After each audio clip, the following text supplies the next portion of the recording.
Like, could they scratch somebody? Okay, sure, but who's gonna get scratched? Oh, Like, it's so I don't know. good. Yeah. I immediately thought of you because this is a bit that happens all the time, and I joke around with you and some other people listen that I'd give these guys so much credit if it is a bit. Hello and welcome to a very special bonus episode of Islanders Anxiety. My name is Dan Saraceni. Joining me on this Monday evening via Zencaster is my friend Michael Leboff. And Mike, we were treated today to an Islanders segment on the venerable Sportsnet podcast, 32 Thoughts, hosted by our friends Jeff Marek and Elliotte Friedman, in which they talked about the New York Islanders, who, as we spoke about yesterday on Islanders Anxiety, have lost 4 games in a row, including a huge face plant to their arch rivals, the New York Rangers. Before we dive into this, because we're going to sort of dissect the segment here, Fire Joe Morgan style. This is something I've kind of wanted to do with these guys for a while. But first, when did you first listen to this? I listened to it on my lunch, and I really, frankly, I just listened to this part about the Islanders. I didn't care about the governor's meetings. I didn't care about the Coyotes, who are apparently looking for an arena. Who knew? Crazy. But you listened to this whole thing this morning, right? You, I think, listened to it before I did, right? No, I was listening to it this morning when I walked the dog. The first 5 minutes were rough, but got through it, and I listened to it all the way through to the Islander segment. Knowing, you know what, like I knew full well it wasn't going to make me feel better about the Definitely not. Islanders losing streak, but I did want to hear, um, kind of take a step outside of the Islanders bubble and just think about what people are how people are talking about the team, because when they won those 6 games in a row, it was just wow, the Islanders won 6 in a row, eyeball emoji. Mm. They're, in a playoff position by points percentage, eyeball emoji. Oh, we could get a Ranger Islander first round playoff series, eyeball emoji. Like, that was really the extent of what was going on. And then Mike Kelly did that Twitter thread that we talked about where he pointed out it all looks sustainable. And I think everybody had the same um, point of view. Everybody outside the island had the same point of view, which was, yeah, this looks legit. The Islanders, we can Right. kind of talk about how they got hot, and we'll catch up to them when they make the playoffs in a couple weeks, because it looks like they're heading in that direction. Mm.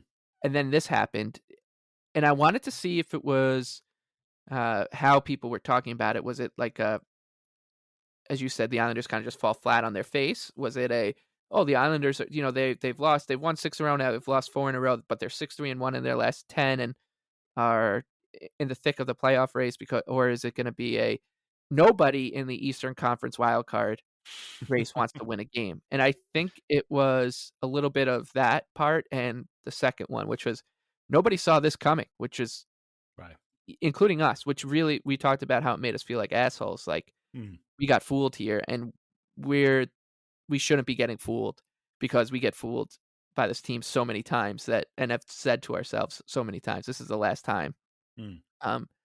But yeah, I was interested, and I actually, I'm excited to go through this, because it's something we talk about a lot on the show, for a reason. Like, this is the hockey I think the most listened to hockey news podcast, most discussed hockey news podcast, Sure. most Definitely. discussed, just most discussed hockey content Yeah. that goes out, twice a week. So Mm.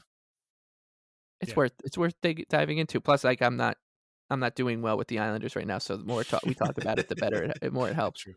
Yeah. 32 Thoughts. I always think of it as sort of the water cooler show. Like, it's the show that, they talk about something here and then it gets kind of talked about and disseminated around the rest of the hockey world, as opposed to something like a Spit and Chicklets or, whatever, which is popular, I suppose, with some people. But, a lot of people don't listen to it. This is sort of like the newsiest stuff. And if you've made it onto 32 Thoughts, chances are you're doing something either very good or very bad. And in the Islanders case, it's very bad.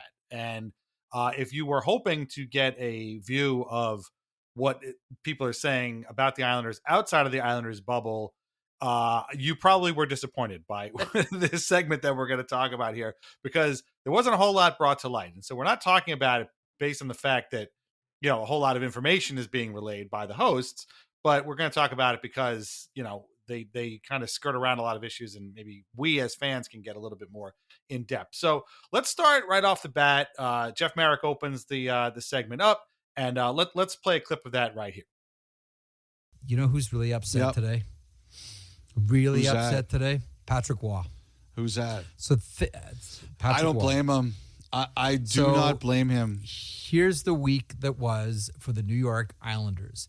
Just when we thought Yep. they were chilled out and a little bit tucked away, and look at this, the Islanders are marching to the playoffs. I know their record looks kind of goofy when you look at it, but if you squint at it, you say, yeah, maybe it's okay, and they'll get there in the playoffs, and they'll be able to do something here. Monday, shut out by the Los Angeles Kings, 3-0. Thursday, Yep. shut out by the Buffalo Sabres, 4-0. Saturday, Yep. lose to Ottawa in a game that Patrick Waugh says we gave away 4-3. And then Sunday, lose to the New York Rangers 5-2. So you're right. The Ottawa game, they picked up a point. But other than that, this team was blanked. And all of a sudden, the door swings open in the wild card race. More so, really, for the second wild card. Tampa's running away with the first wild card right now. But all of a sudden, the Caps have a couple of games in hand on the Red Wings. We're going to get there in a couple of seconds. Maybe they're even chasing the Philadelphia Flyers, 3 points away with 2 games in hand. The Islanders have, Elliotte, allowed this to happen on their watch. Okay, so Jeff opens by saying Patrick Waugh is probably very upset. Elliott's like, I don't blame him. They go over the week and all the losses and say that the door is now opened for these other teams to, kind of jump into the playoff race.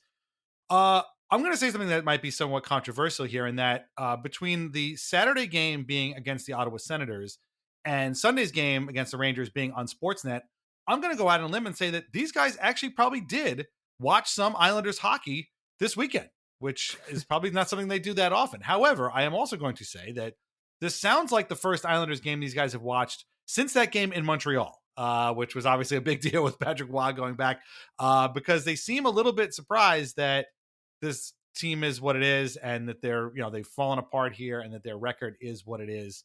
What did you make of this opening segment here? It's pretty par for the course for 32 Thoughts, Jeff being kind of silly, Elliotte just sort of being like, kind of picking it up and sort of taking the everyman view of this whole thing. But it is kind of funny that all of a sudden they're like, wow, the door is open here. And it's like, guys, the door's always sort of been open if you've been paying attention. Well, yeah, and this is the funny thing, is like the Islanders walked through the door at one point, right? Like, people don't, I feel like everyone is talking about the Islanders right now as if they were like the Winnipeg Jets were last season, maybe like 13 games over NHL 500, coasting to a playoff spot by the All-Star break, and fell apart. The Islanders needed a 6-game winning streak coupled with a Detroit Red Wings 7-game losing streak, and then the Penguins, Devils, and Lightning to some extent, and Flyers to fall apart to just get into the position that they were in. The egregious thing is that they didn't leave the door open. They just held it open. They walked through the door and then they held it open. Right. That's what's so confusing here. The way the Islanders are being painted right now. Yeah, they are absolutely vomiting on themselves in front of us, but they also were doing that for most of the season. This is nothing new. This is nothing new that we've seen. So yeah, I knew that they were going to focus on Waugh, right? Because it gives them. Right. I think that the most interesting thing about the Islanders right now for most people, and I can't blame them, is that Patrick Waugh is their coach, and I think there's a lot of people with like that morbid curiosity to see what is he going to look like when this goes pear-shaped. Is he going to give us the Patrick Waugh from his first time around in the NHL, where he's yelling at Bruce Boudreau, he's screaming at the refs and all that, or is it going to be this more zen like Patrick Waugh that we've seen? And I think that they're kind of getting excited that we're heading tiptoe in the water of the vintage Patrick Waugh with the temper, the pretty big temper that he had as a player and a coach. Yeah. Okay. Well, so I have a question for you, but you just segued perfectly into the next clip. So let me play this next clip here, and then we'll pick it up on the other side because this is about Wah. So here we go. This is mainly Elliotte talking. You could see Wah blowing up at this because in big games, he was at his best. Part of the thing that Wah is saying here is that he doesn't understand how in a big game like this, players couldn't be at their best. Okay, so Elliotte is wondering if Wah is going to blow up, like you said. He's obviously a fiery player. Is he going to? He's going to lash out, I guess, at some of these players. We're going to talk about some, what Elliotte thinks might happen in a little bit. I do like that he's like, he can't understand why these guys aren't at their best. Why aren't they playing? This reminds me of when Wayne Gretzky was coaching the Coyotes, very unsuccessfully, I may add, about 15, 20 years ago. And the whole thing was like, Wayne Gretzky can't understand why everybody on his team isn't Wayne Gretzky. And I don't know if that ended up being kind of like debunked after a while. I don't know if Wah is necessarily that kind of guy. If he is, we might all be in trouble. But let me ask you this, and you kind of alluded to this, so you may have already answered it. But if Patrick Wah wasn't the Islanders coach right now, do you think that this segment would be happening at all on this program? That's a good question. Probably not. Right. I don't think so. I think Lane Lambert was still the coach, obviously. Yeah, like if it was just it would be maybe that the Islanders would be mentioned in passing, but it wouldn't be a quote unquote deep dive that we're getting here at all. But the way I think it's funny that the way that these folks see Wah and the way the Islander fans view him are very different right now. Like very, very different. We look at him as this guy who's kind of layered and gets that we're layered too, and there's a lot of mutual respect, I think, between the fan base and the coach, and both the fan base and the coach are kind of on the same page. I thought what he said a couple weeks ago when the Islanders had won, was it in Dallas? And then he's like, well, now we're going to go home and we better play well at home because the fans have been patient with us. And like, we need to start giving them good hockey. I was like, this is a guy that gets it. Like he knows that, he appreciates us and we appreciate that he appreciates us. Whereas the way that they're viewing it is, oh God, there's Patrick Wah, he's getting angry. Right. And it's like that's the extent of the layer. Like he's got one layer and it's Patrick Wah fighting Chris Osgood. Right.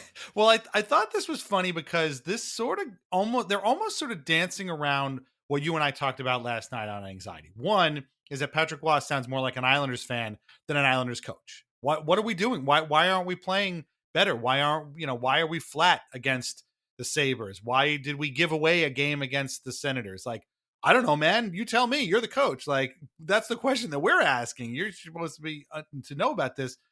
But what you're talking about reminds me of something else, which is that, who else only has one layer in terms of these guys?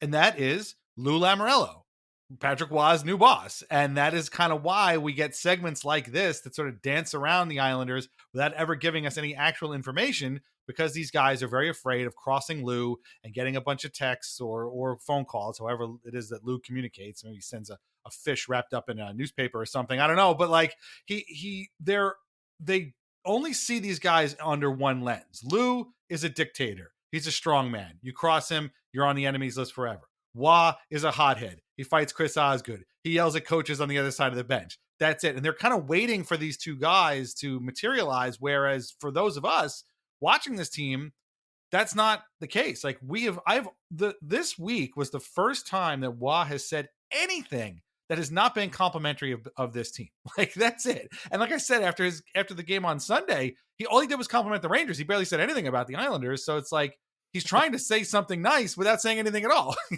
He's trying, so I found this funny, and you just vocalized it perfectly. Like, they're expecting Wah to, when he keeps saying blow up over this, I think he means that he expects Wah to go into the Islanders locker room and start like throwing chairs around. But like that's not the Wah that we have come to know over the last 2.5 months or so. Right. He's a much more measured and kind of Zen-like guy, like you just said before.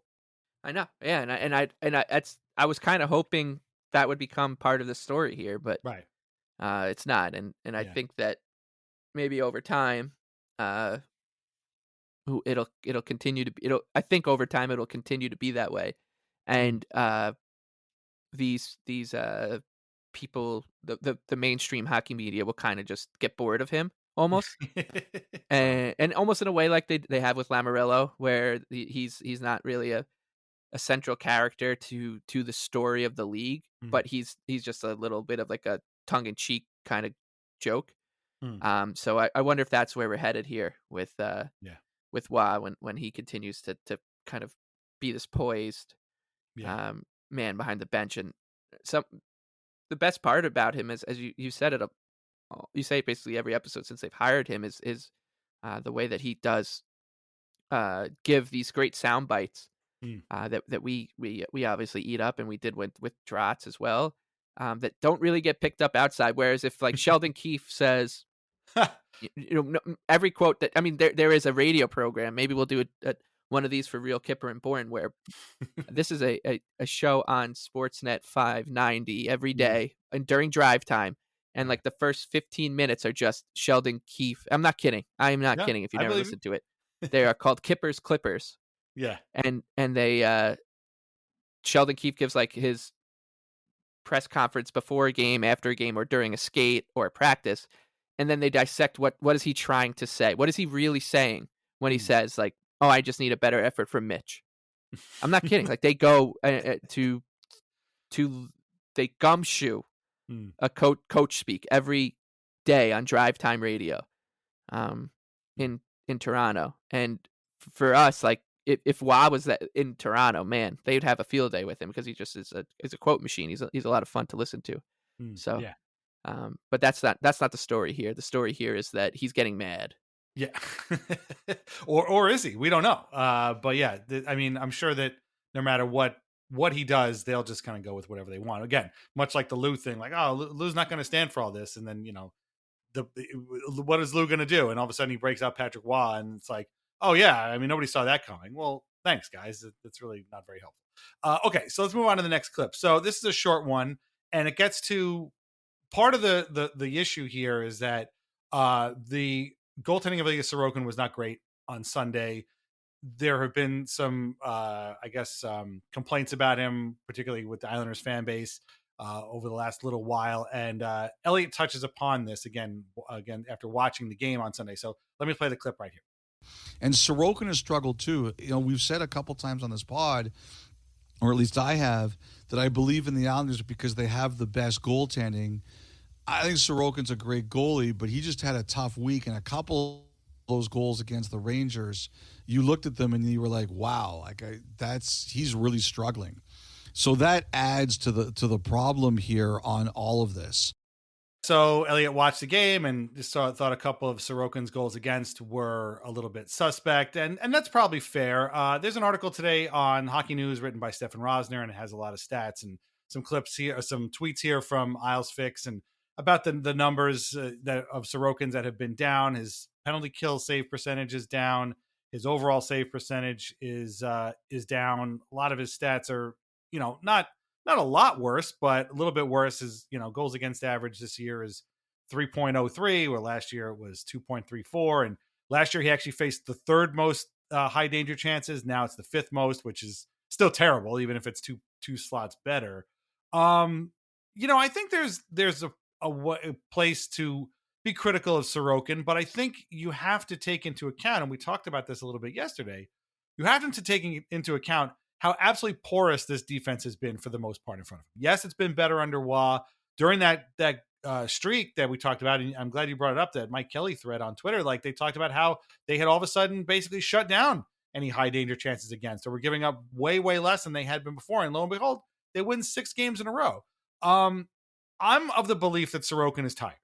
I feel like this is a guy who's played a lot of hockey this year. He's made a lot of saves.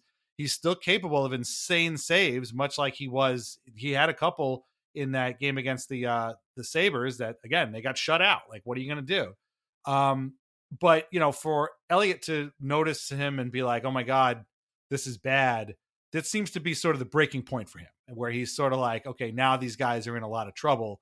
I forgot to mention before that they talked about the Islanders being last in regulation wins and how they need to beat these other teams like the Red Wings and Capitals and Flyers outright because they don't have any tiebreakers against them, and that's true. But to Elliotte, the big equalizer for the Islanders was Sorokin, and if he's not going to be playing at his Vezina finalist level like he was last year, they're going to be in a lot of trouble. Do you think that is somewhat justified, or do you think that mainly the issue lies in the Islanders' absolutely terrible high danger defense more so than the goalie, whose contract, by the way, becomes $8.5 million? Yeah, I think it's both, and I'm happy we're talking about this now because we didn't really talk about Sorokin much. Yeah, we kind of touched on it a little bit. Yeah, Yeah, like I think we just kind of don't. I mean, it's such a intricate kind of situation. Goaltending is that is hard to understand, and I always will give him and Varlamov the benefit of the doubt, um, especially this season with the way the defense is going. And I think you're right. And the last time we kind of had this conversation, we just boiled it down to it's just simply math, yeah. right? Like Right. if you're a goalie and you're facing the heaviest workload in the league, if a goaltender lets in a soft goal every 60 shots, let's say on average, like an average goalie, like if you're facing more shots than anyone, those 60 shots are going to come up, Right. more often than anybody else. I do think he's been underwhelming compared to what he was last year. But I think he's so far down the list of the problem here. People are like calling for him to steal games. Like, why isn't he stealing games right now? He's not stealing games right now because nobody could with this defense. Nobody could. And the models that project scoring chance quality, they do a pretty good job for these free public models. But I remember at one point, Clear Sight Analytics, Steve Valiquette's company, had Sorokin and Varlamov as the best goaltending tandem in the NHL, and I think that they still have him as like the goalie with the most or the third most steals in the league, Sport Logic or something. I'll have to look it up. But so he's far from the biggest problem here. It's just that he's not playing at the level he did last year, which is going to happen with goaltending, and it sucks because Shesterkin has kind of figured it out after he struggled for the beginning of the year. There's other goalies that have kind of have found their form, like Hellebuck as well. Like this, so it's hard to like look at that and be like, we're supposed to have an elite goalie as well. But so I get it, and I'm not giving him an excuse, but I think if you wanted to give you could both be disappointed with him and also recognize that he's not the biggest problem here, right? Like there's a lot, but you said there's your new line now is there's something rotten here. There's something rotten here, and it's not Ilya Sorokin. Yeah, no, I agree. I the same thing. Could he be better? Yeah, but so could a lot of other guys. And I think a lot of the worry about Sorokin comes from, again, the fact that his contract jumps up next year and it's going to be quite hefty. And it's like, well, if he's going to play at this level for $8.5 million, well, that's going to be a problem. I mean, yes, it would be, but I think it basically boils down to, do you trust him to not play at this level? You expect him to play at, if not last year's level, somewhere in between, which is obviously still very, very good. And he's still been really good this year, again, in spite of a defense that lets in more high danger chances than almost everybody in the league. And so if I were him, my brain is mush at the end of a work day, and I am not the starting goaltender for a National Hockey League team. So I can't even imagine what his brain is like. I wouldn't mind seeing Varlamov a little bit more now, but again, I was about to say that. I think I would be encouraged if Varlamov gets the start tomorrow, and if he plays well, and maybe the Islanders pull off the miracle. I was shocked to see that the betting line has the Islanders right now. It's just they opened as like a plus 124 favorite. I knew Carolina would end up taking money, but it's still like not as. It's basically the same line as the Islanders were favored against the Senators. So it's like, that's the gap, the perceived gap between the Hurricanes and Islanders, with the Islanders having home ice advantage. But if Varlamov plays tomorrow, which I hope he does, I think he will, and the Islanders get that win, and then I would like to see him back in goal on Thursday as well. And just give Sorokin a breather. The Rangers did it with Shesterkin, right? Like they Yeah. just gave him a little bit of a breather and it worked. Yeah. So why not just give that a try? Yeah. And hopefully he just kind of has a mini reset here, and Varlamov is really good, so why not? Okay. I mean, it would shock me. It would not shock me in the slightest if the NHL decided to create a comeback player of the year award just to give it to Jonathan Quick for what he's done in relief of Igor Shesterkin this year. Because you're right. He allowed them to kind of work out his problems, and we're definitely going to see Varlamov next weekend because again they do have back-to-back games against the Jets and Devils. So we'll definitely see him again this week. But yeah, give him another game. Sure, why not? But yeah, this was an interesting bit, and I did think it was kind of funny because people are kind of talking about it. But we shall see. And again, for me personally, I'm not worried about it. Like I would kind of expect this to happen, and I do think the guy just needs a break, like more than a break for a game or two. But who knows what they want to do. Okay, so after a bit of talking about a bunch of other teams, the Red Wings, Flyers, Capitals, Penguins, all kind of in the race here, talking about how bad the Caps goal differential is, how bad the Islanders goal differential is, how the worst playoff team ever made it with a -24 goal differential, and the Islanders are -20 and the Caps are -30, but the Caps keep grinding out wins right now. We get to my favorite part. This is the part that I was really, really hoping to get to today. So let me play this and then we can kind of get into it. It'll be very clear why this is my favorite part right off the bat. So here you go. But the thing about the Islanders is, did you see Vegas on Sunday night? They scratched Nick Hague and Zach Whitecloud. Yeah. And when they won the Stanley Cup last year, those were two really important players on their team. Really important players on their team. And one of the things I wonder about is, are we going to tune into one of these Islander games? I don't know that the Islanders can do something like that, but I wonder what Wa's going to do here, because he's not a guy to stand pat. And, good joke. I didn't even mean it, but I was shocked watching the Islanders on the weekend. I was really shocked watching the Islanders on the weekend. I have to say, I thought after last week they were going to be okay. I thought because of Sorokin they were going to be okay. But I was stunned watching them. And, the thing, too, about the Rangers is, like, the Rangers just took over that game. And when Sorokin suddenly looked human, the Rangers surged and the Islanders sagged.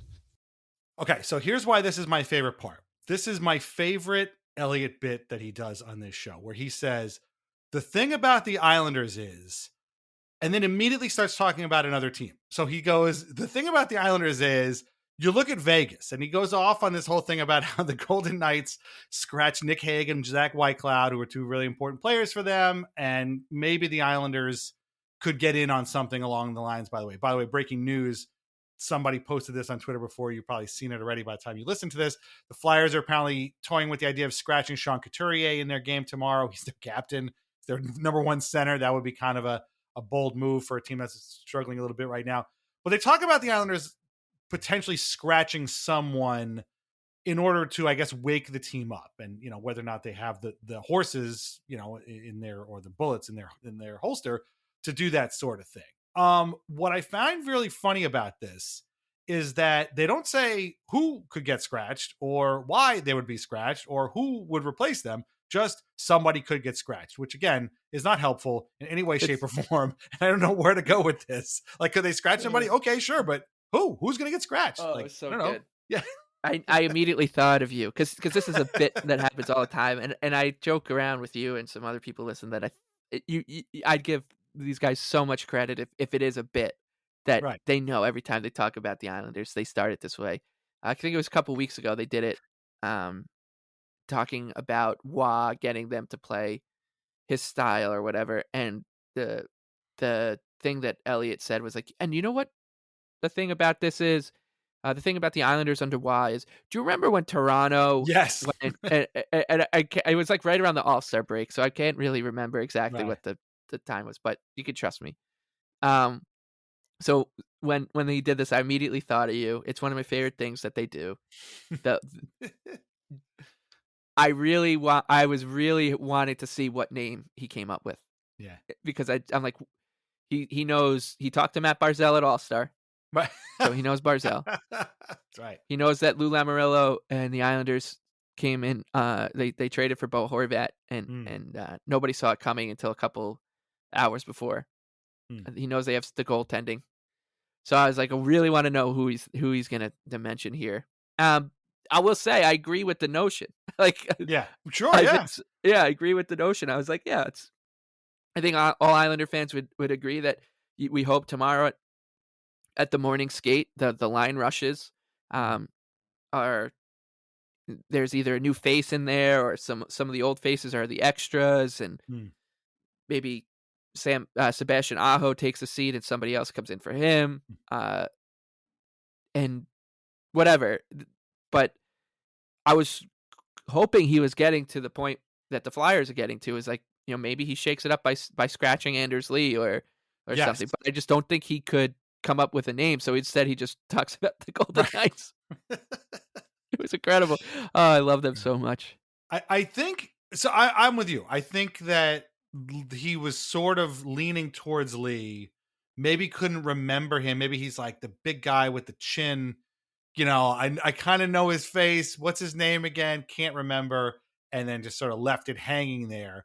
Because here's the thing, and like you just hit upon it again. Like, yeah, okay, the line rushes come out, and okay, Bortuzzo is in and Aho is out. Like, okay, whatever.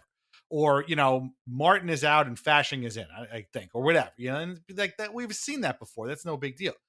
If Lee were to be scratched and replaced by, say, Hudson Fashing, again, I'm just throwing a name out there because there's no other forwards. Or I should say, let's say Lee is scratched, they move, Holmstrom up or Engvall up, and then Fashing on the third line, or they move somebody from the fourth line, whatever.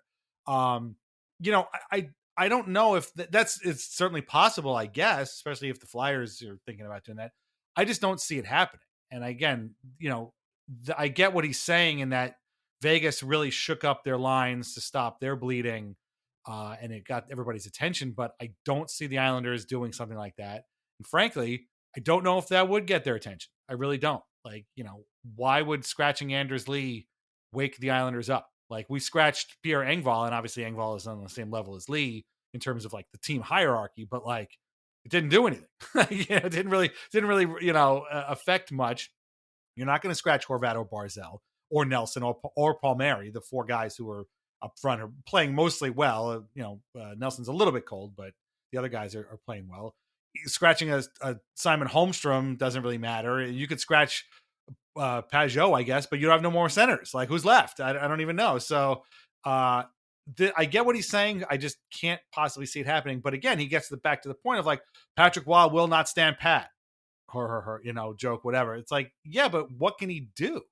Like, I just don't see that happening. And to me, again, not having an actual answer here just kind of gives away the whole game. Like, yeah, they could do what the Golden Knights did, but hell if I know if they're going to do that. It doesn't sound like it.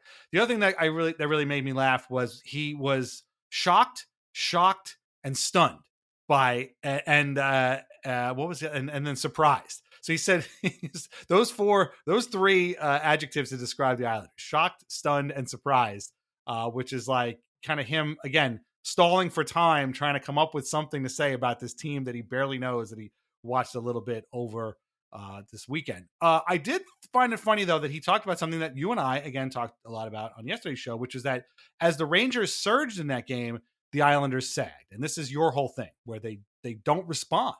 Like, they come out, and if they don't immediately impose their will on another team, the other team opposes their will first, the Islanders just had no response. But they just don't. And I think that might be, if I'm reading, doing the Elliotte speak here, trying to read between these lines, Sheldon Keefe and Nick Kiprio style, I think that might be what he means. Like, he was just surprised that the Islanders didn't sort of punch back when the Rangers were punching at them. Yeah, because that's the team that everybody expects the Islanders are. I mean, even Anson Carter during the intermission on Sunday was like, that Bo Horvat goal where he worked his tail off to get that shot off. He like deflected it and then scored. It was an amazing goal. The second goal they scored. Anson Carter was like, that's Islanders hockey. Like, that is what we think about. It's hardworking. They're heavy on the puck, and I'm like, yes, that is Islanders hockey from 2021, and I get that that's the last time that they were relevant to basically any of you. I don't blame you for not paying attention to them since then, because they've been an absolute chore to deal with in my life. But that's maybe why. Like, where are the Islanders? Where are the Islanders that respond? Where's the Islanders that went down 2-0 in Game 6 against the Lightning, and then just remained calm? Jordan Eberle and then Scott Mayfield score, and then Anthony Beauvillier scores. Like, where is that team? Where's the team that came back against the Penguins in Game 5 on the road? Sorokin stole that game, and then they came back again in Game 6 at home and just sucked the life out of the Penguins. And they did a similar routine against the Bruins the next series. Like, that's the last time the Islanders were center stage. So that's what is burned in people's mind, and trust me, it's burned in my mind too. But in a very different way. It's like I'm longing to get back there. This is not that team. So that was, to me, why I was excited. That this whole exercise is about, right? That's that is quote unquote Islanders hockey, but the Islanders aren't playing Islanders hockey right now, and that's what makes it very depressing, because these are the same players that built their careers on playing Islanders hockey, and now they're just doing almost the exact opposite of it. So yes, they sagged, and they've been sagging for most of the season. So in 3 or 4 or 5 game chunks, as we learned yesterday as well. Yeah. So yeah, no, it's all true. Okay. So let's get to the end of the segment here. They kind of wrap things up a little bit and look ahead at the Islanders' next game. So let me play that clip right now. I don't know what to make of New York here. I'm surprised at it, but now they're in trouble in a lot of different ways, not only in points, but in terms of regulation wins. They're going to have to beat these teams outright.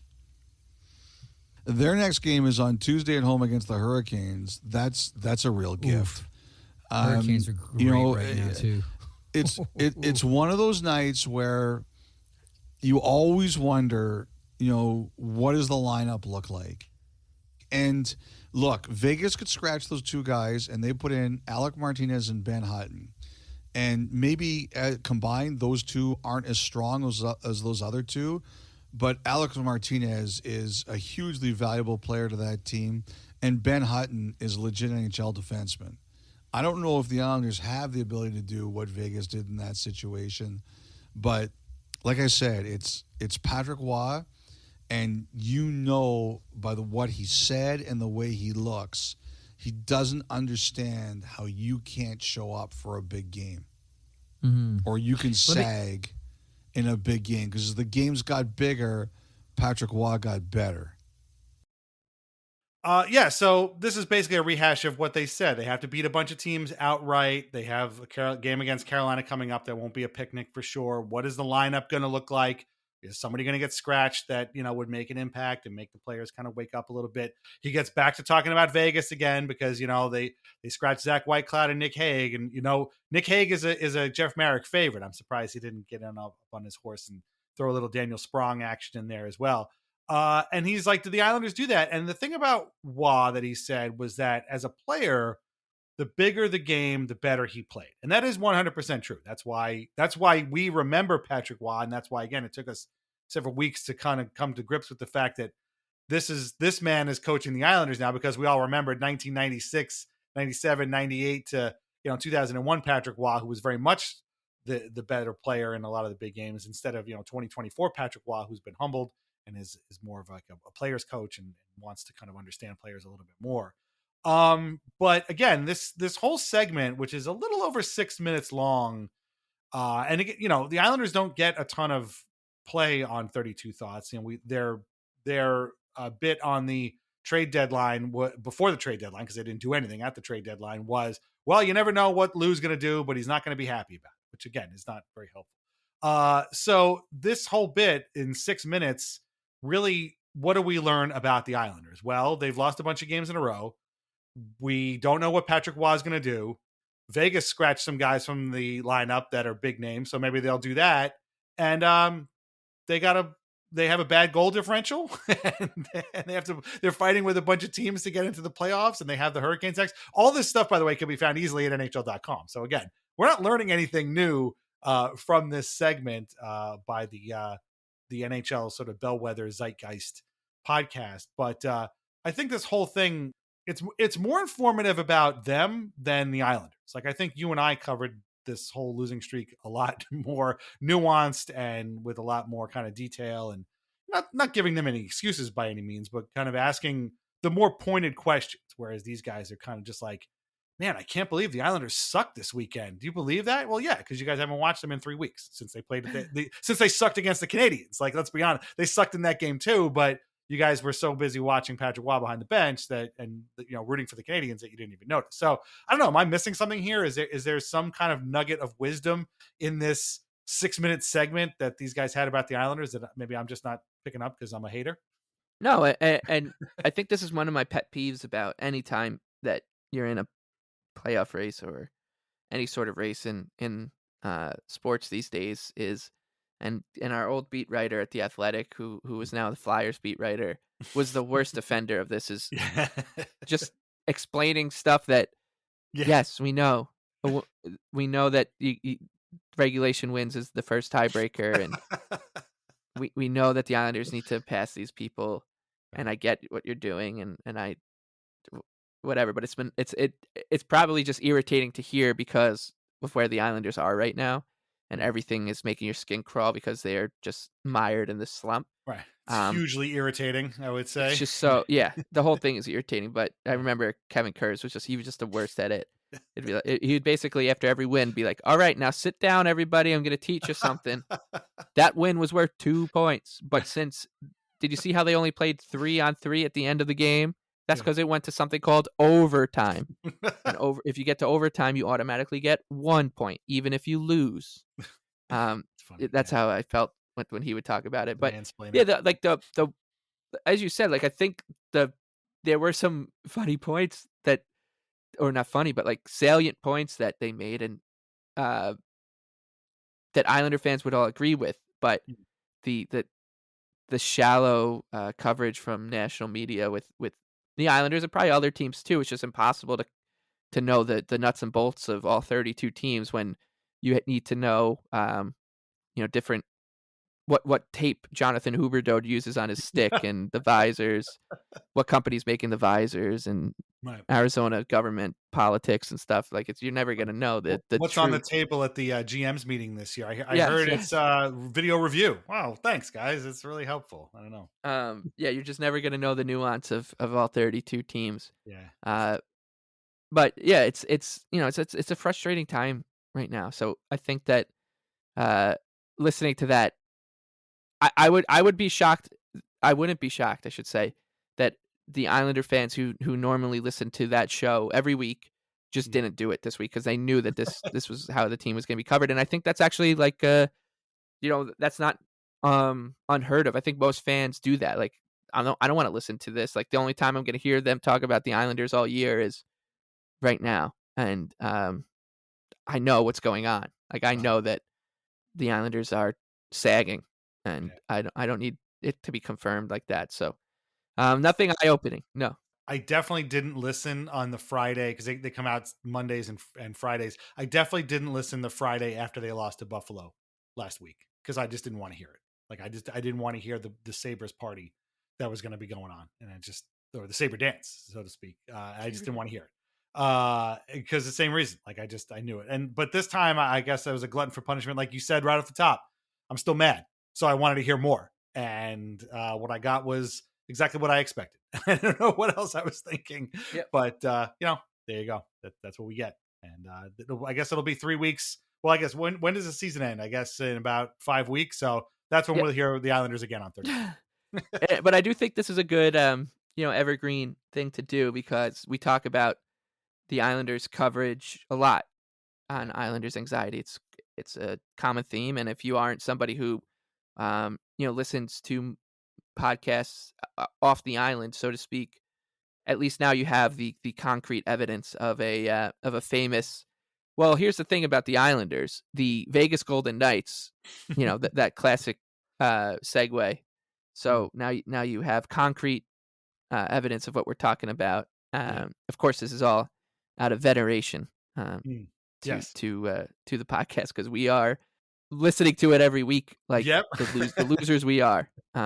So Yes, and actively trying to get one or both of these guys on Weird Islanders podcast, but that's a story Yeah. for another time.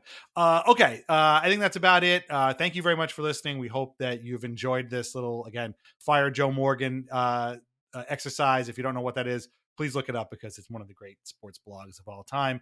Do not forget about our live event, March 30th at Offside Tavern, 4:00. We're going to be recording for a live episode of Weird Islanders, the podcast. So we want to hear your stories. We want to see your swag.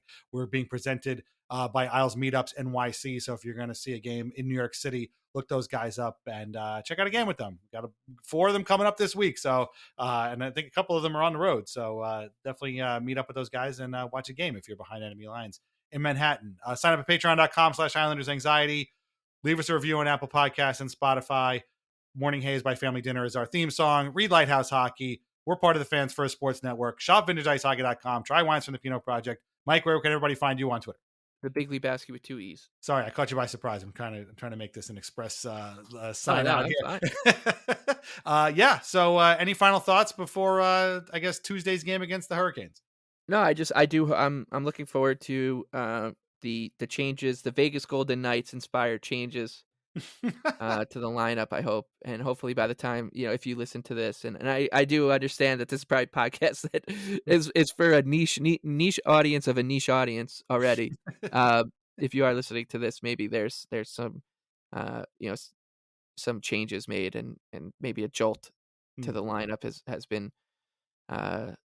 has been tried. So and hey, maybe the Islanders can win, but I don't think they're going to.